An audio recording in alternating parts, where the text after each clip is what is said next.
Кучук-Узень. Оригинальное название. Кучук-Узень, ныне это Малореченская. Она находится рядом с Алуштой, в Крыму. Оттуда депортировали 18 мая 1944 года мою прабабушку с детьми. Как правило, там занимались выращиванием винограда. И по сей день, собственно, там и есть даже винзавод Малореченская. Одно из ярчайших таких воспоминаний — это то, что мой прадедушка Джамаладин, он вырыл родник, настоящий чохрах. Там он есть по сей день и пользуется все село водой, абсолютно холодной, чистой водой, когда выключают воду летом. Все было у них замечательно. Были свои родники, свои виноградники, сады. Сложно сейчас говорить, как у них там было. Было хорошо. Депортация моей прабабушки с детьми происходила где-то около 3-4 утра.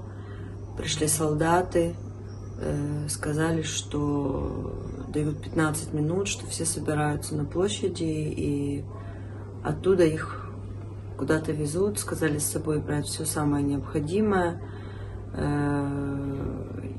Прабабушка рассказала, что она захватила небольшой мешок какой-то крупы, честно, не могу сейчас вспомнить, какой именно.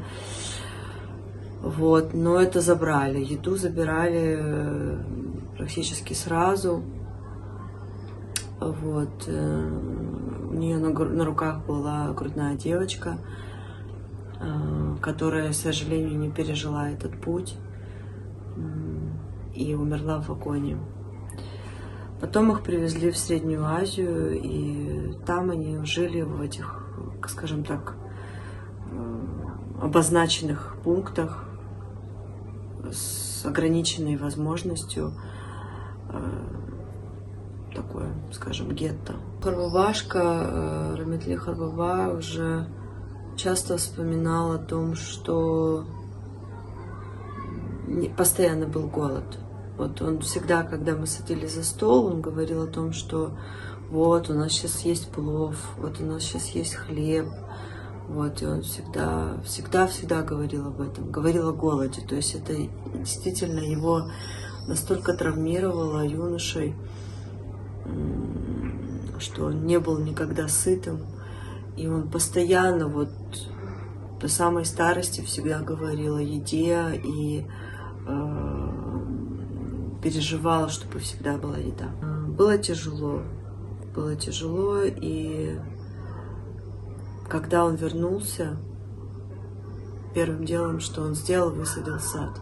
Высадил огромный инжировый сад, который до сих пор дает урожай 2 раза в год.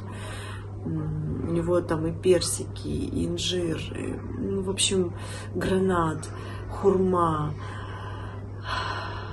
Очень много деревьев фруктовых, и постоянно занимались они с папой земледелием.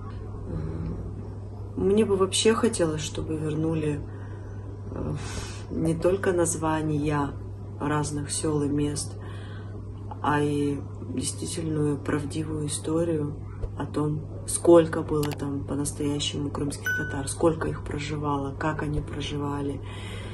В общем, мне бы хотелось, чтобы рассказывали настоящую правду о коренном народе Крыма.